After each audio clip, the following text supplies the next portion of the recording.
Coming up on The World Today.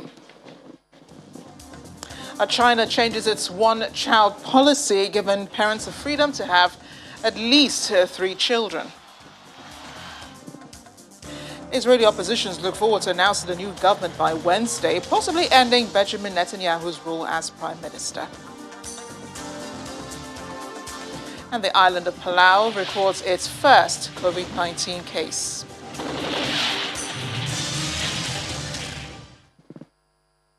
Thanks for joining us on the program today. I'm Amarachi Ubani. And what a way to start the day or the week with news from China regarding its population. The Communist Party today announced it would support couples that wish to have a 3rd child. The party decided this at a meeting today in which it said implementing the policy and its relevant supporting measures will help improve China's population structure, actively respond to the aging population and preserve the country's human resource advantages. Chinese President Xi Jinping, who's also General Secretary of the CPC Central Committee, chaired the meeting to hear reports on major policy measures to actively address the aging of population during the 14th 5-year plan period, which is 2021 to 2025. China has a large population already, and the aging of its population has been increasing in extent in recent years.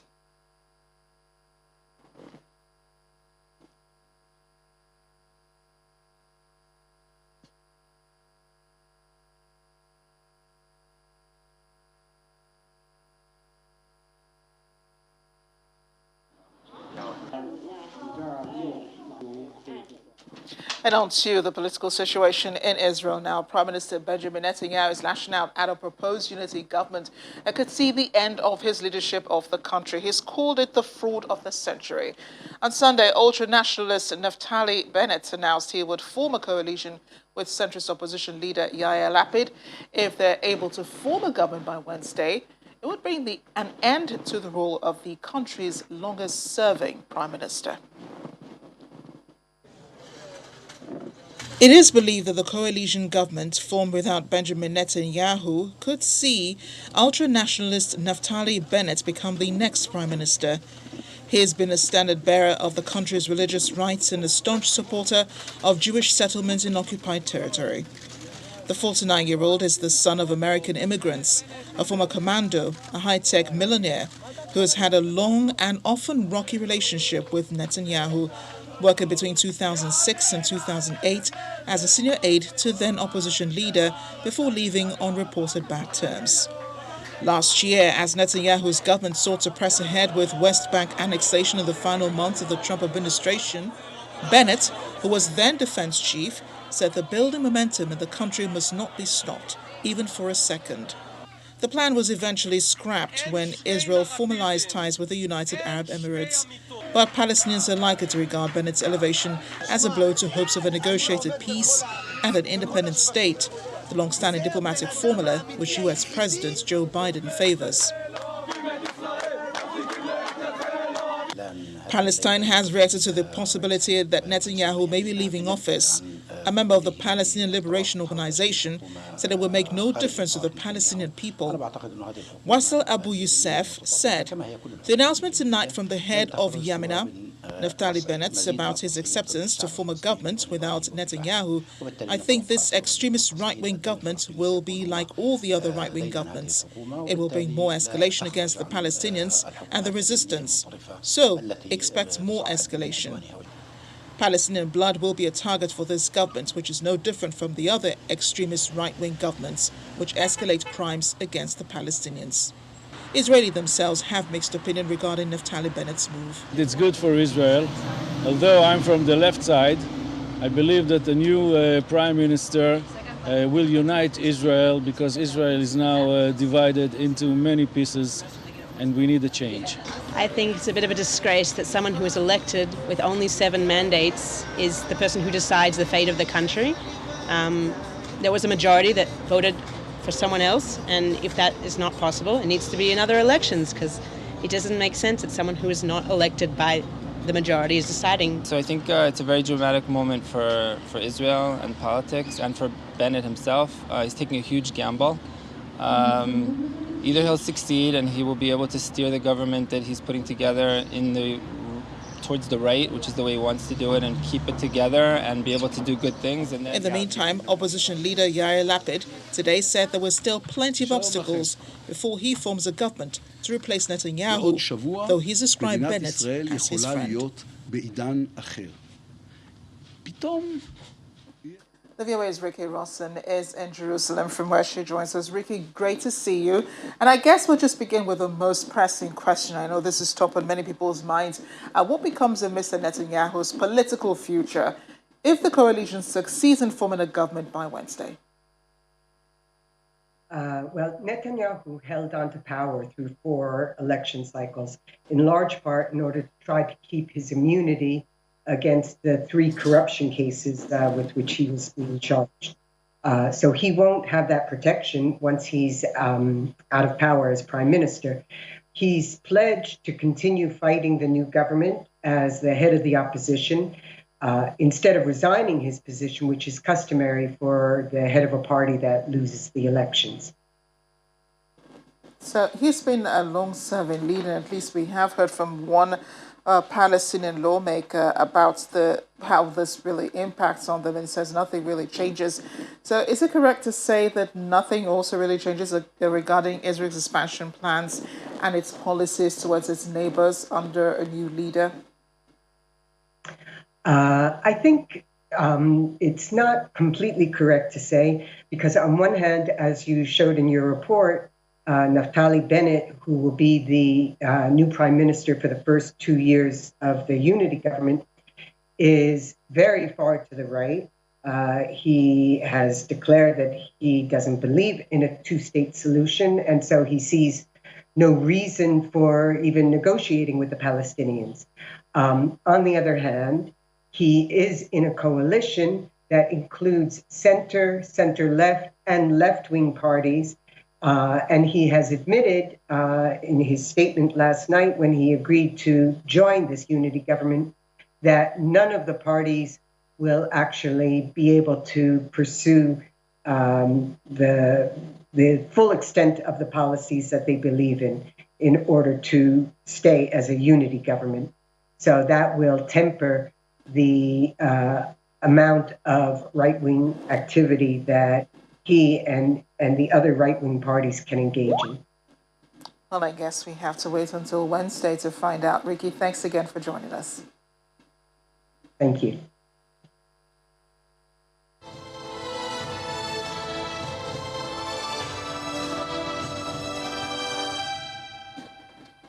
The remote island nation of Palau in the Pacific has reported its first confirmed COVID-19 case.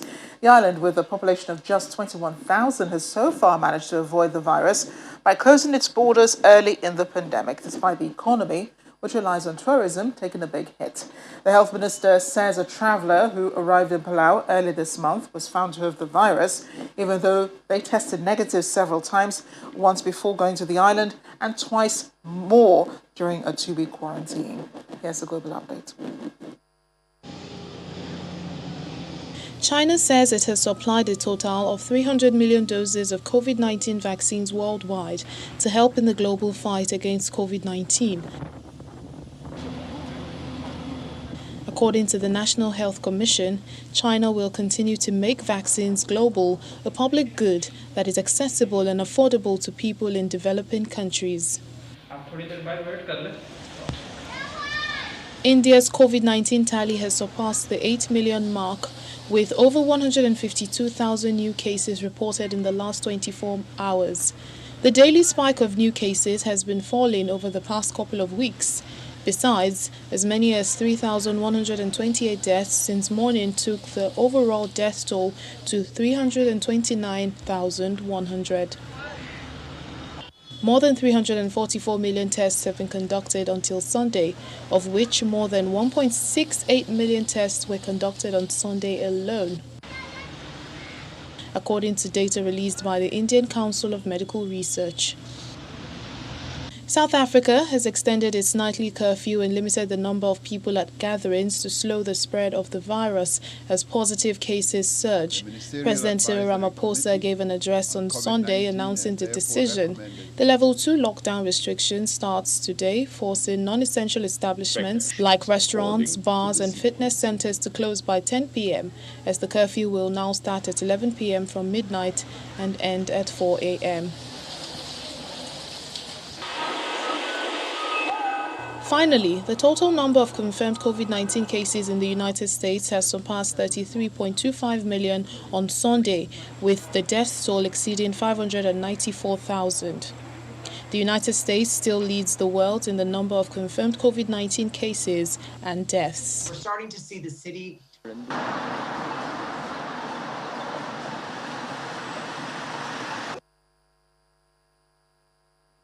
Meanwhile, the World Health Organization, at the heart of the world's slow and stuttering handling of the COVID-19 pandemic, faces a potential shake-up aimed at preventing future outbreaks from destroying lives and livelihoods.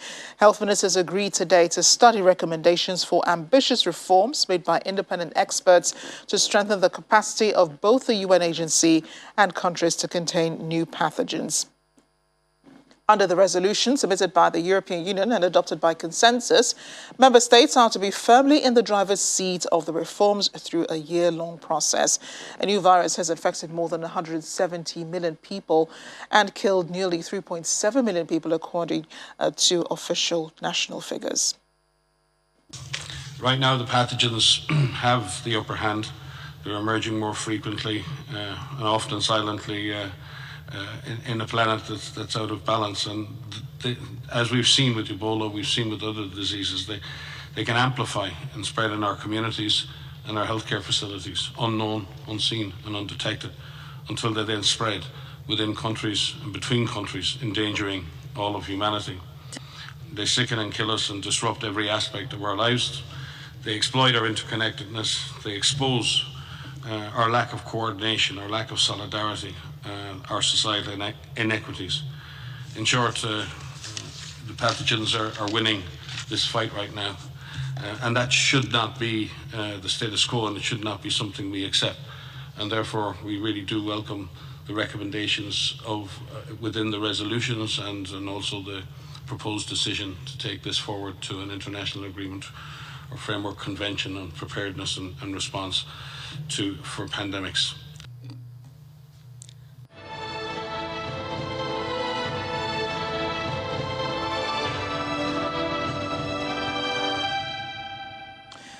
West African Regional Bloc ECOWAS has suspended Mali's membership in response to last week's coup and says authorities must stick to a timetable for a return to democracy, stopping short of imposing new sanctions on the country.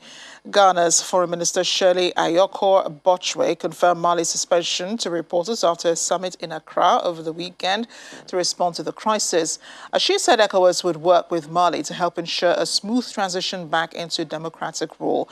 Mali's neighbors and international powers fear that the latest revolt will jeopardize a commitment to hold a presidential election next February and undermine a regional fight against Islamist militants. Botchway insists Mali must stick to a commitment to hold a presidential election next February after an 18-month transition period, despite the coup. To suspend Mali from ECOWAS, but at the same time work with ECOWAS to ensure that the transition is on track towards the end goal, which is to return the people of Mali to democratic rule.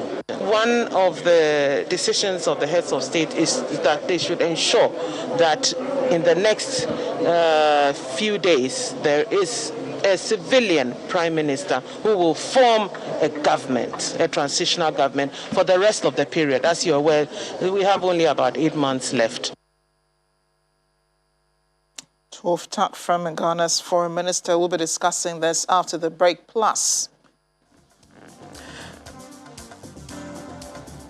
our diets are changing, apparently, as the EU gives the green light to eating mealworms. Stay with us. Welcome back to The World Today. And just before we went on that break, we heard about ECOWAS suspending Mali's membership of the regional body because of the recent coup attempt in the country, with the vice president of the interim government sacking the president and the prime minister and announcing he will be imposing a new prime minister in a few days. Joining us now to discuss the latest is Executive Director of the West African Network for Peace Building, Mr. Chukwuemeka Eze. He joins us now from Accra via telephone. Mr. Eze, thank you for joining us on the program. Just very quickly, your thoughts on this. How effective do you think the measures taken by ECOWAS will be in guiding Mali into a peaceful, democratic transition? I think it will be very effective. Number one, because Mali is a signatory to the ECOWAS Protocol on Democracy and Good Governance. And number two, at least being endorsed by African Union and other ECOWAS partners, including the United Nations. And what that means is that Mali is going to be brought to its knees to ensure that the time frame that has been given by ECOWAS continue to stand, and which is 18 months, in which case they must have an election by the February of next year. Yeah. It's a pretty long time. We've already gone about 9 months into it, or 8 months or so into it. So these sanctions that have also been announced, the sanctions remain from last year. They will surely hurt the Malian economy and cause ill will, towards ECOWAS by the Malian people. Could the Commission have explored other avenues of dealing with this crisis? Well, I think a lot of people have argued that because of the situation in Mali at the moment, which includes, of course, the issues around poverty, unemployment, and all that, that anything that will hit the Malian economy now will create a negative result. But I'm sure that ECOWAS is also considering its options. If Mali does not restore democratic governance in the country, how does other countries within the region begin to think that's now enough? That's on one part. And then, of course, secondly, is that the security situation in Mali, if it is not arrested at this moment, it will affect the entire Sahel and even the entire sub-region. And we cannot afford that at the point that insurgency is ravaging the entire Sahel region and the region.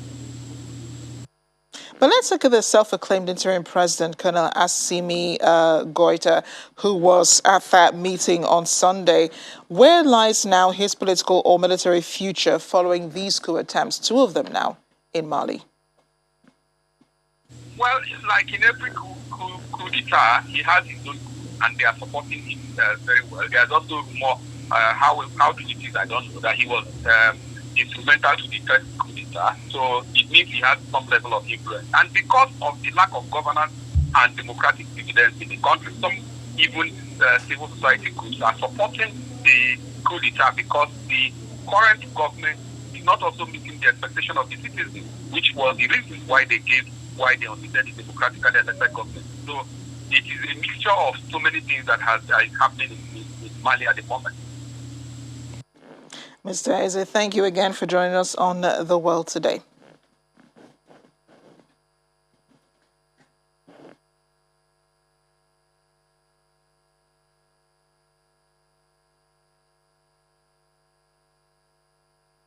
And now we head on to the United States as Democrats walk out of the Texan House of Representatives, blocking a bill on voting that has been criticized as racially discriminatory.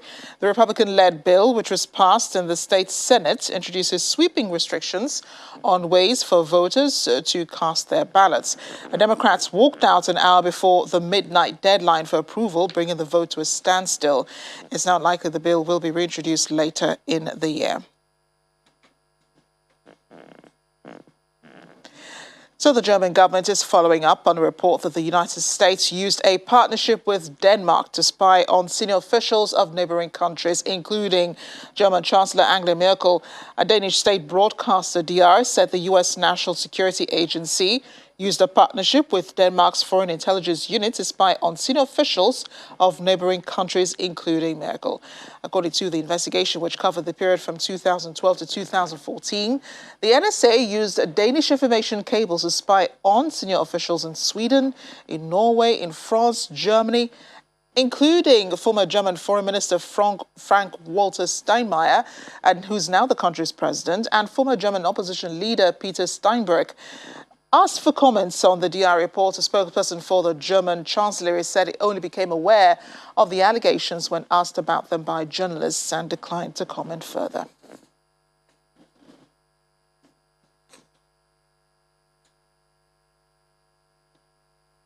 Our correspondent Maria Bird joins us now. She's in Washington. Maria, let's just begin with what happened in Texas, because this was a controversial bill, was a controversial bill from the start.